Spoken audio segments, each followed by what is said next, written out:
ਵਾਹਿਗੁਰੂ ਜੀ ਕਾ ਖਾਲਸਾ, ਵਾਹਿਗੁਰੂ ਜੀ ਕੀ ਫਤਿਹ. Hello and welcome to a new series of Let's Talk. Today I'm joined by my colleagues Narinda and Mandeep. And today we're going to be talking about the subject of domestic abuse. And I know that this is something that we've done before, but it's really important that we keep talking to the community about this issue and that we keep refreshing the information that we're providing you and that we talk to you about all the options and things available. Now, at the Sikh Women's Action Network, we've been working really, really hard over these last year or so, particularly, and we've dealt with a lot of cases, and we thought we'd bring some of that information to you so you could understand as well about what help is available to you out there if you ever found yourself experiencing domestic abuse or in any form, whether that's physical or psychological. It's important for you to have information so that if you wanted to talk to us, then you could contact us and we could advise you about it. So, Narinda, do you want to talk about some of the cases that we've had while we've been working with victims of domestic abuse?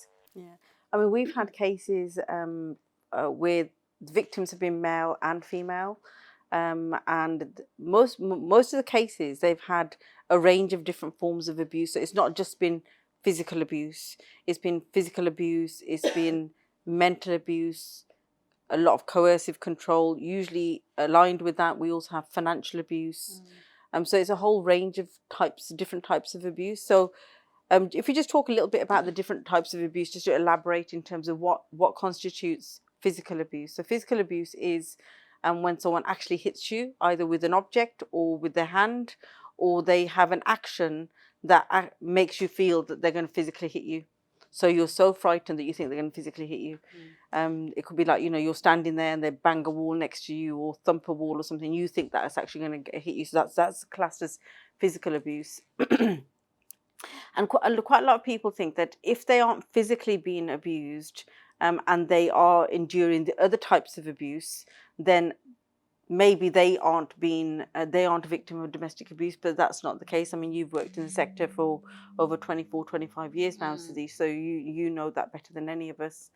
And the other types of abuse is mental abuse or coercive control. So coercive control is a new type of abuse that's recently been recognised. And in that is when the perpetrator makes the victim feel as though they can't do certain actions or act in a certain way. The things to look out for is like if someone keeps coming home like they're scared to stay out with friends, or they feel like they're not in control of what they do. So everything they're doing, what the consideration they take is, this action that I'm doing, how will that impact me when I go back home? It's things like what time they wake up in the morning, what they have to do. Like we've had people that have said, they wake up in the morning and they can only have toast and tea. And anything else is out of the circle. They've got to do certain things in a certain routine, and if they're not done in that certain routine, they don't know what the consequences are going to be, whether they're going to get beat up or whether something is going to happen. Remember, we had the story of the man that used to hide pennies. And the lady had to find all these pennies because he told her to clean the whole house. So and she had to locate the pennies, and that way he knew that she'd clean the house because he'd hid them under sofas or under the table or under the fridge. So she'd have to move things around and find them all. And that was the routine, and that kept her at home all day long because he'd move the pennies every day to put them in different places. But it's about not having choice or freedom of choice to even think how you want to think. And I actually think that in our community, probably for a lot of women, especially like our parents' age, I reckon that's probably how they've been brought up, haven't they? Because our women from our own community, when you're young and your children, you do as your parents say, and then you get married, and then you do as your husband says, and then you get older, and then you might have to do as your children say. And I think that those women often only think about everybody else, and try and preempt and say, what would they say? What would they do? What would they want me to do? So you almost like lose your own mind, identity. Yeah, your you own lose your identity. identity. Yeah. So you're identified by what other people want you to do or Yeah. say or how they Yeah. want you to act. Yeah. So you don't have your own identity. Yeah. But also like financial abuse. I mean that's quite big as well, because a lot of people who are victims of abuse, more than likely they won't have control of their finances. If they do work, they have to pass all the money to their partner. Yeah. They might get an allowance of like £10 or something a week just to buy the bare essentials or just to cover their travel to going to work. Yeah. It could be that they're not allowed to work. They've been taken that choice has been taken away from them, that they're not allowed to work anymore. Yeah. I mean, that was a situation with one of the male victims that we supported as well, wasn't it? That he wasn't allowed to work. He was expected to stay at home and look after the kids. And because he wasn't working, and also with other victims as well that we've had, because they weren't working, they then aren't allowed to have the freedom to buy anything, even a bottle of Coke. Now for us, we just take that as normal, granted. We don't need, if you want to go and buy a bottle of Coke, we'll buy a bottle of Coke. Of course. But they're not allowed to buy a bottle of Coke because they're not working. Yeah. They're not allowed to buy clothes because they're not working, but they're not allowed to work. Yeah. So a lot of the different types, there's different types of abuse. So mental abuse, and this is a classic that a lot of people think that so so I can't be a victim of abuse, but you can. If you're having mental abuse, that is also sometimes that's even worse, because you think, am I just going crazy? Because yes, this is happening to me, and I know that's not right, but they're actually hitting me. And it's a form of controlling the victim. And a lot of the cases that we're getting, obviously, is we're getting a lot of young girls that have come from abroad. Either they're from the EU or they're from India, and then when they come here, because they don't have a social circle, they have no one to turn to. They don't know how the system works. They don't know the language. So they are basically cocooned in that house. And if they're allowed to go out, they're allowed to go out. If they're not allowed to go out, they have to stay there, and they have to live the way that that they've been told they need to live. And I think that a lot of people in our community, they think that it doesn't happen in the Sikh community because people don't talk about it. And I know, and it's one of the reasons we set up SWAN, wasn't it? Because we recognise that even myself, having worked in this field for such a long time, we got very, very few Sikh women coming through the door to ask for help from the South Asian community. Like we used to get a lot of Pakistani women. And we used to get a lot of black women, a lot of white women, but Sikh women, very rarely did we get odd ones here and there. And normally they were girls that come from abroad, like with that been married here, and then they were being physically assaulted, and then obviously they left. But I think it's a big problem, isn't it? Because we think our community, and it's true, we're very forward thinking. Our children are very educated. We believe in education. We run businesses, and we know that there's research carried out that says that we are. Considering how much of a small community we are, we contribute the most, don't we, on a voluntary basis because of the seva that we do, the businesses that we run, and so our income and how much we contribute in taxes and things is proportionately is a lot more than any other community, isn't it?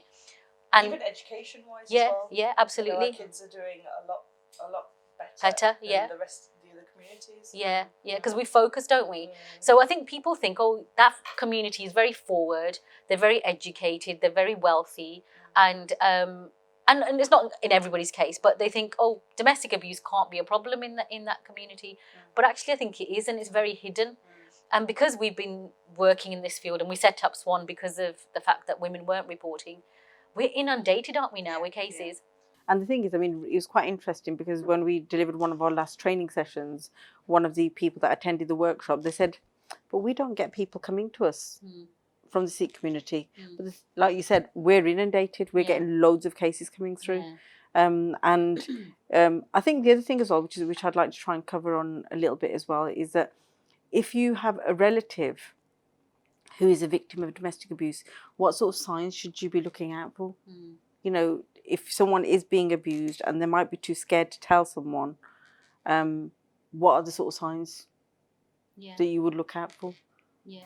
So, I mean, I was just going to say, it's not always about breaking the family up as well. Yeah. We're not telling people that that's it.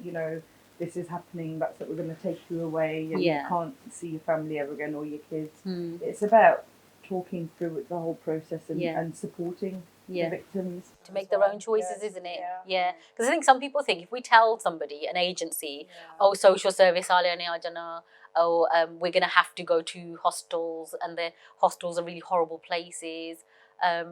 And you know, all of those types of things, and people are really scared, aren't they? And sometimes it's because the perpetrator, the partner, whoever that is, will tell them that, won't they?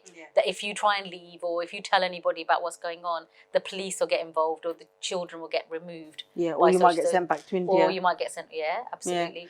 Yeah, but the thing is, I mean, just I think it's important for us to share a little bit about the process that we follow as an organisation. So if someone comes to us, what we do is we take the information off them in terms of what their situation is, what's happening to them, try to understand exactly what is happening to you.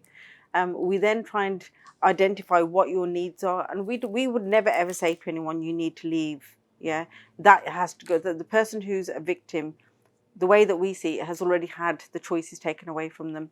We will not take further choices away from you. We are there to help you, support you with your choices.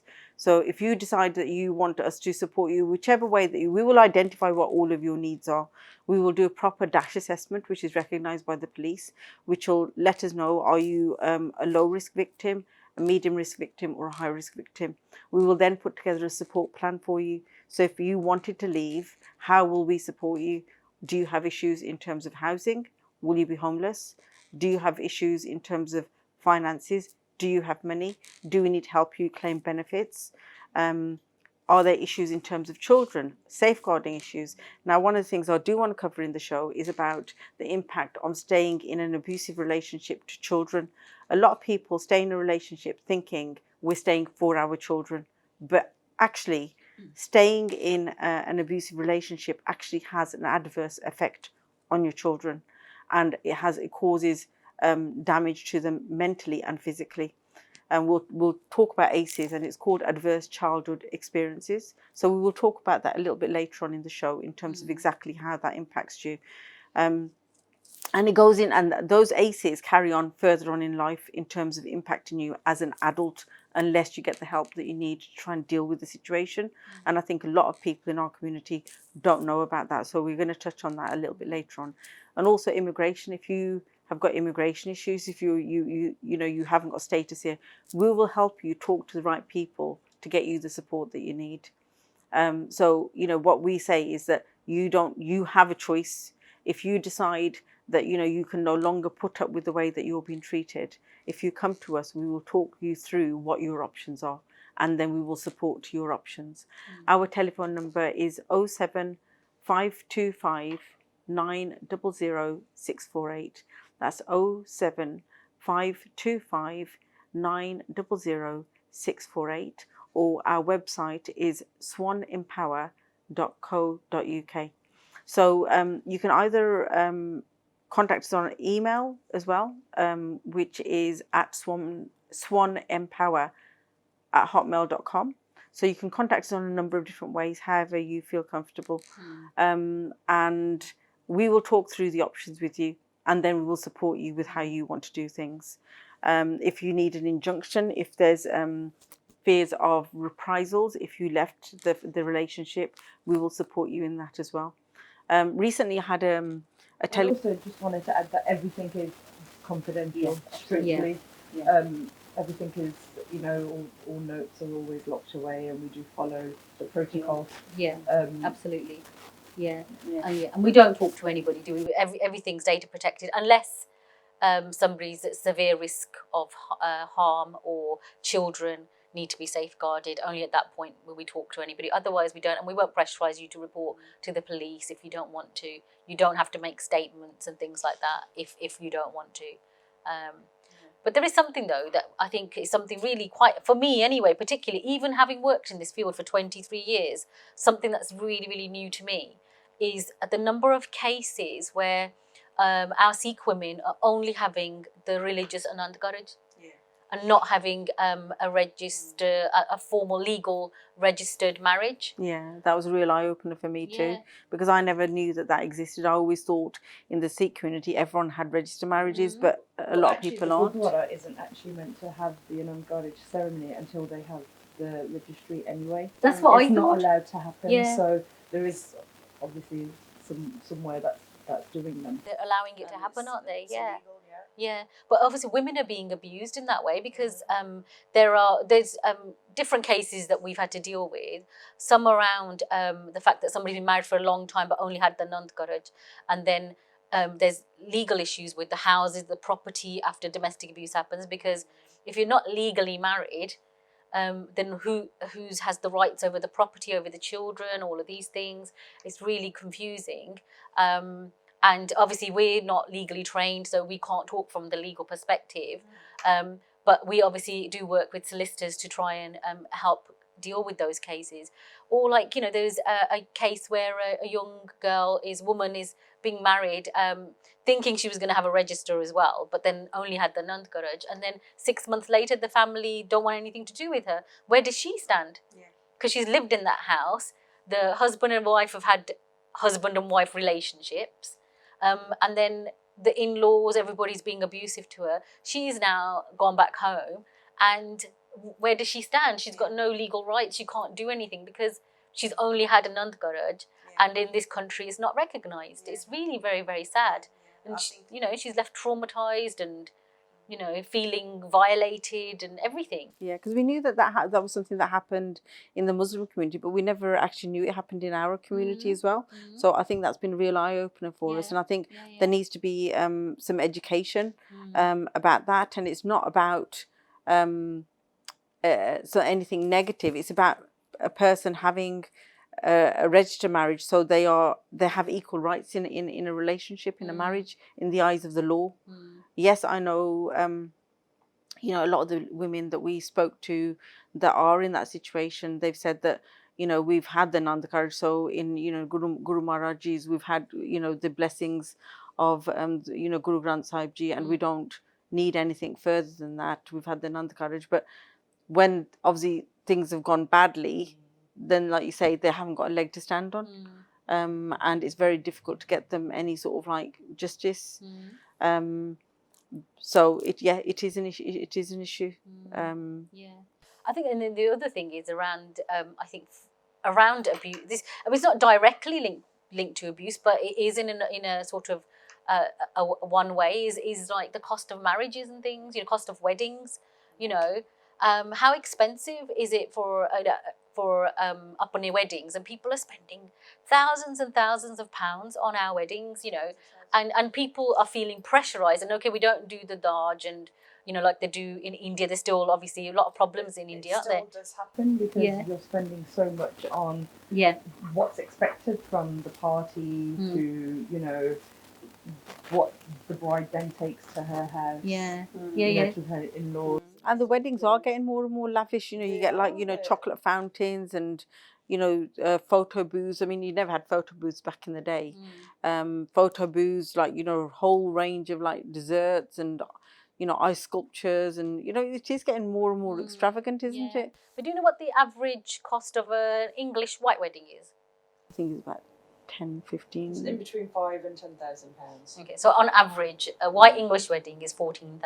Oh, okay. On average. Do you know what the average cost of an Indian wedding is? About 60,000.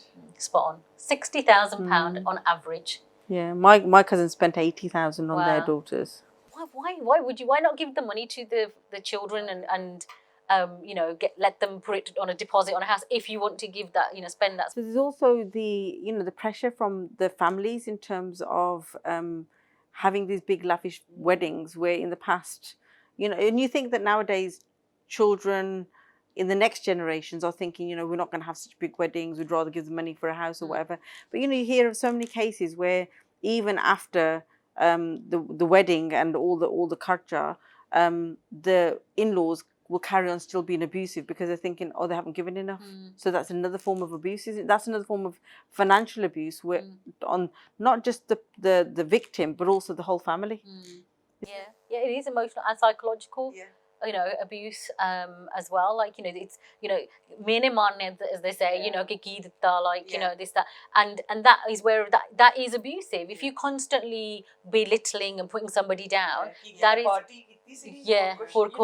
exactly. And I know earlier on, obviously, we wanted to really touch upon children as well. And I think sometimes people don't realise how much impact abuse has on children. And sometimes families think, oh, they weren't in the same room, they were upstairs, they were in bed, they didn't hear anything, they were gone to sleep. Children hear everything. They I've do. got 4 kids, and even if me and my husband are having a conversation in the lounge, they know that, oh, mummy and daddy are talking, I wonder what they're talking about. Yeah. You know, they're inquisitive, they know a lot. We think they don't know anything, they do. Yeah. And they pick up on every little thing. Yeah, even moods and things like that. You know, so if something happened, and last night something happened, there was an incident, and you know, the victim, as let's say it's mom, and she was upset, the children are going to notice these things, and that's going to worry children, and that worry is what has the negative impact on children. So it can have a negative impact of them while they're at school, because they can't focus and they can't concentrate. It can have an impact on how they socialize with other children, and even in development when they're young. So if it starts happening, you know, having worked in my field, we've got children who can't speak properly. You know, they're not growing properly. You know, some mums think that the children have got ADHD and they've got autism and they've got learning difficulties and all of these things, but we can't have that many children with all of these conditions. It just doesn't make sense. So these children are those children who haven't gone to school but haven't been able to learn. And people think, oh, they've got a learning disability, that's why they can't learn. No, it's not. It's because they're so worried about what's going on at home, or their brain's been affected in such a way that they can't focus. Even if they try and focus, they can't focus and do their maths and their English and their reading. And people assume, oh, it's a 7-year-old child, but they've got a reading age of a 4 or 5-year-old. Oh, must have learning difficulties. Yeah. I mean, we're not going to go into the in-depth detail of it, but there are certain substances that are released by the brain, certain parts of the brain, which are actually corrosive. So when a child is like, you know, you've heard of fight or flight. So when a child is like afraid and they think something bad is going to happen, you know, imagine you're in a situation where you don't know when something's going to erupt in your house. So you're always on tenterhooks thinking something might happen. So you're always in this fight or flight mode. So you have these substances which are released in your brain, which are actually corrosive, and that can have a long-term health impact on you as well.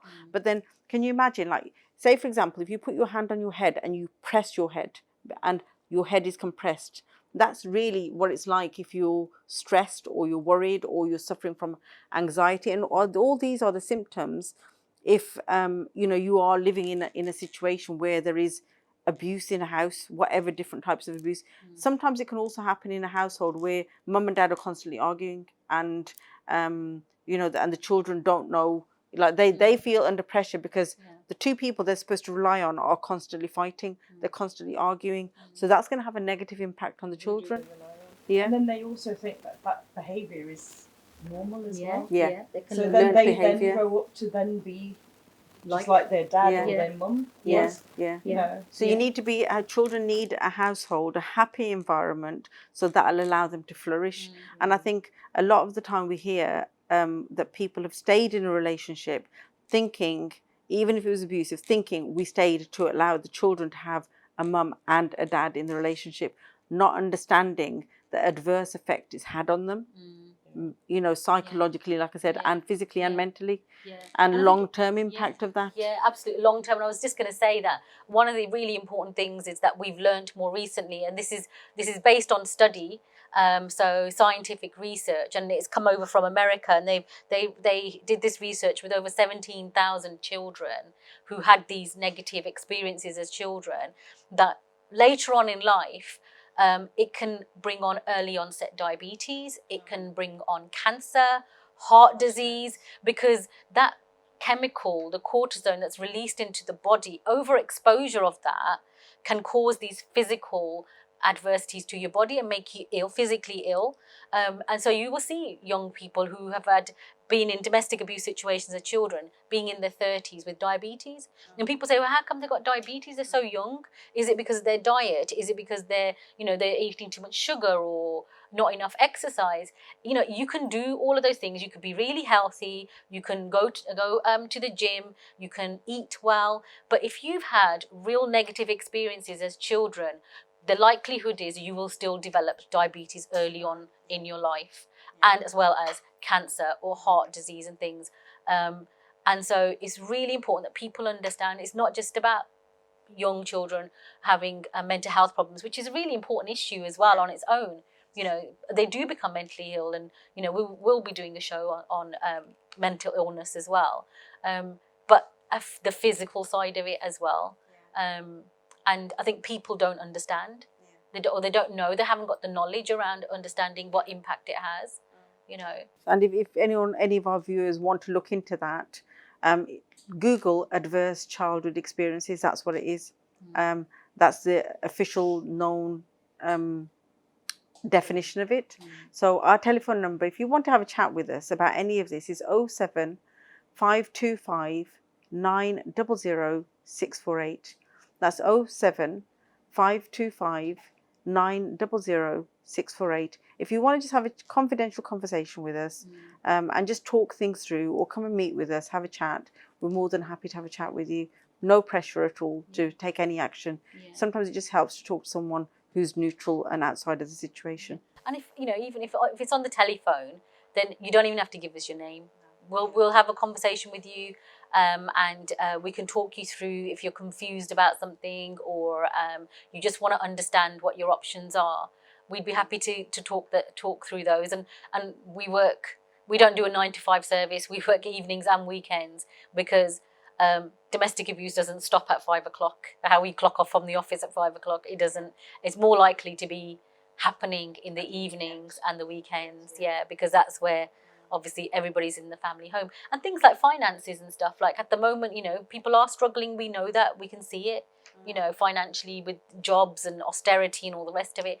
And, you know, sometimes things like that can also add to the family pressures, which and can, I suppose, you know, that's different. If people are struggling financially, and you know, that's a different situation, but abuse is a different situation. No, it is. But what I'm talking about is the stresses.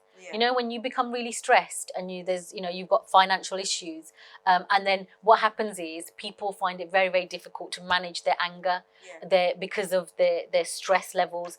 And like I said, you know, there's too much to go into now about the brain and things like that, but it's important for people to get help. And if somebody actually identifies in themselves that they are stressed and they are becoming angry, then we know of agencies that can help with that as well. So it's not just about working with the victim, which is really important, but even if the person who's got the anger problems or is the abuser, if they identify it and recognize that they've got a problem, there are agencies that will help them deal with their anger and give them tips and ways and strategies of how to help calm themselves down, you know, what's going on in their body, all of those types of things. So, you know, we can refer people as well. And also we've had cases whereby, you know, the children have witnessed abuse, and then as a result, even after the abusive partner has left, the children then become the abusers. So that actually shows exactly what we're talking about. But anyway, we are going to do another show on mental health. Like I say, if you need to talk to us anytime, please give us a call. We're always here to help serve and support 24 hours a day, 7 days a week. So our telephone number, 07 525 900 648. Thank you very much for watching our show. Waheguru ji ਕਾ ਖਾਲਸਾ, ਵਾਹਿਗੁਰੂ ਜੀ ਕੀ ਫਤਿਹ।